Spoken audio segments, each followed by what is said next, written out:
اور اب آپ کو بتائیں کہ پاناما کو طوفان ابھی تھما نہیں کہ دوسرا بڑا مالیاتی سکینڈل بہاماس لیکس بھی سامنے آ گیا۔ بہاماس میں 150 پاکستانیوں کے خفیہ اکاؤنٹ سامنے آئے ہیں۔ سابق وزیر صحت نصیر خان اینڈ خاقانی کالیا کے الطاف خاقانی کے بیٹے بھی اس آف شور کمپنی کے مالک ہیں۔ جماعت اسلامی کے رہنما پروفیسر خورشید کا نام بطور رجسٹرڈ بینک کے ڈائریکٹر سامنے آیا ہے۔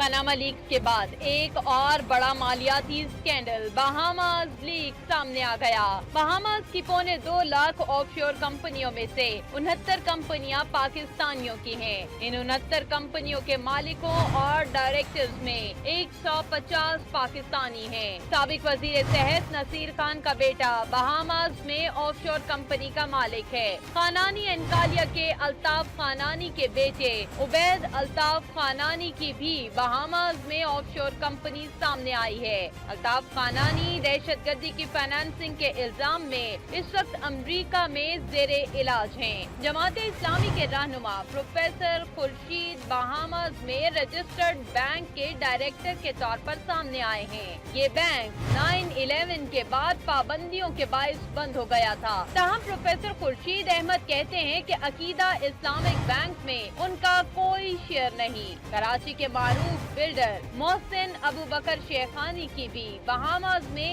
ایک آف شور کمپنی ہے۔ وزیر اعلیٰ شہباز شریف کی اہلیہ تہمینہ درانی کی والدہ سمینہ درانی ایک آف شور کمپنی کی مالکہ ہیں۔ سابق افغان صدر حامد کرزئی کے کزن اور طالبان کے قریبی سمجھے جانے والے احمد راتب پوپل کی بہاماس میں آف شور کمپنی نکل آئی۔ کرزئی کے کزن نے اپنی آف شور کمپنی کا پتہ اسلام آباد کا لکھوایا ہے۔ برطانوی وزیر داخلہ ایمبرڈ بہاماس کی 2 آف شور کمپنیوں کی ڈائریکٹر رہی ہیں۔ یورپی یونین کی سابق کمشنر نیلی کروز آف شور فرم میں اپنی ڈائریکٹرشپ سے انکار سے گریز کیا۔